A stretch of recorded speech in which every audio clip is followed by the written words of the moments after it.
on the mic of Mike ESPN. So tell us who you are and what you do. I know. Tell us who you are. I am Dana Griffin Graves, and I am the founder and CEO of Baby Buns for Life. So Baby Buns for Life. It's just a real quickly tell a story about where the name came from and what inspired that.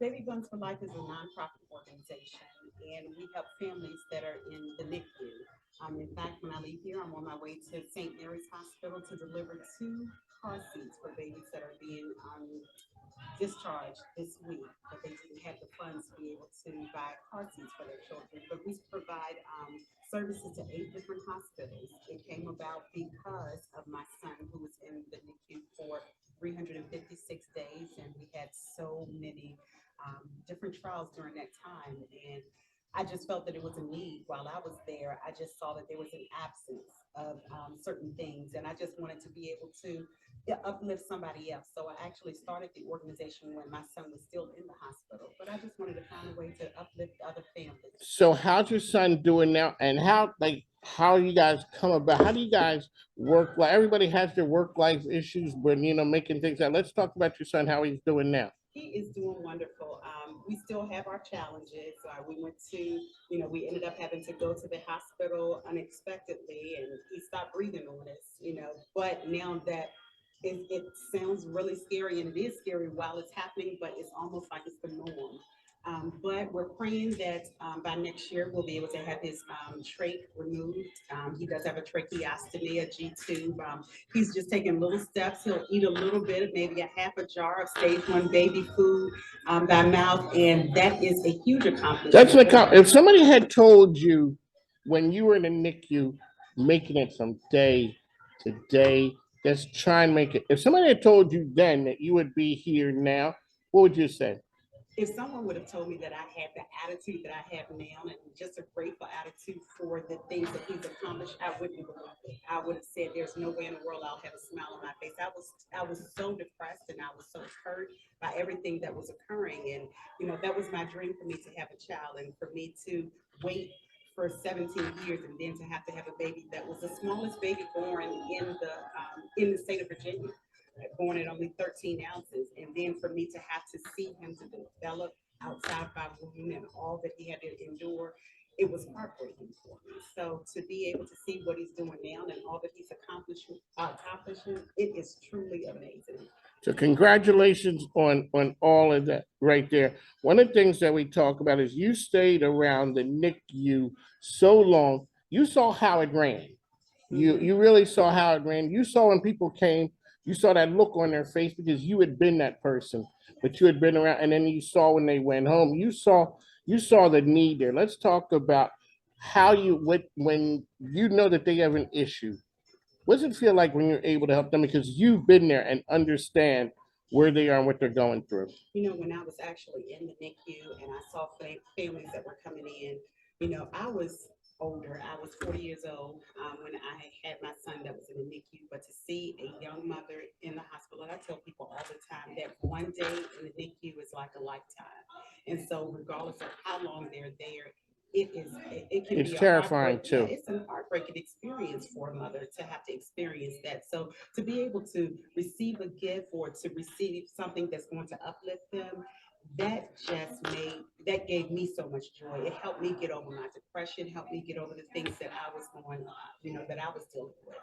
So now you're not out there. You're not just Dana. You're baby Bun's mom. That's I that's. I mean, do people? You have to tell them what your name is because they know you because of that. Yes, that is correct. And there's a lot of people. So a person who's going through struggling right now through something with their children. Let's talk about. Give them some words of encouragement about like what can they do. You know what? All I can tell them, and everybody has a different struggle. You may not have my experience that was in the NICU, but I just tell people to pray. Hold on to your faith and believe that a miracle can happen every single day because it does. And you just have to make sure that you stay focused on what the goal is, and don't try to look at the don't look at a year from now. Just focus on one day at a time. If you focus on one day at a time, I promise you, it will get easier and easier. You can every make it to single day. tomorrow. Just get to Yes. tomorrow. Yes. Okay, so now a lot of times women are more. I've been married for 40 years, so women are more equipped to handle things because they'll talk. Yeah, they'll talk it out. Dads are like, "How you doing? I'm good." Yes. You can clearly look at them and know the wheels are coming off. Mhm. Let's give some inspiration or words about how you what you saw with your husband and when you see dads at the NICU, because moms are one thing, dad is up there, he's a wreck. Mhm. And I will say my husband was there Monday through Friday every single week, and he was in, listening to all of the doctors and what they were saying and trying to be involved as much as possible. His heart was breaking. Yes. His heart was breaking the entire time. And I remember one time the doctors told him that, we needed to make a decision about a certain procedure or we may not be able to, my son wouldn't live. And it was like he felt that they were backing him in a corner. And I had to, go in and I had to try to talk to him. We actually had our minister to go and talk to him. But I would tell the dads, just stay there.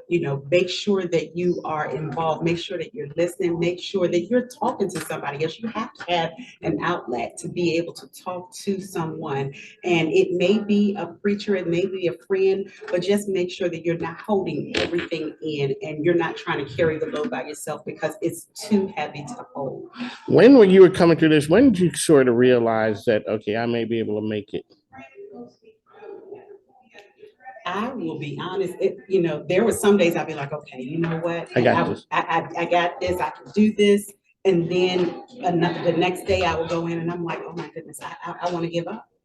So, from day to day, it can change. In a blink of an eye, it can change. And so there's still some days that I'm like, oh my goodness, I can't believe that I'm doing this. I can't believe that I'm the mother of this special needs child because now that's what I have. And, I'm grateful. I'm grateful for every single thing, every situation because it's teaching other parents, because we try to make sure that we publicize a lot that we're going through, but for everything that we share, it's so much that we don't share. There we go.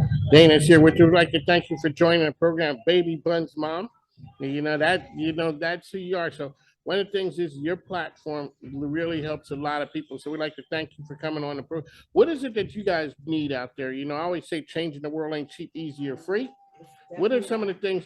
Okay, we got to give a shout out to some of the people who support you. You got some rock stars who support you. You want to give a shout out to? Well, first I want to say that we have partnered with 8 different hospitals in the Central Virginia area, and we have a chapter of Baby Buns for Life in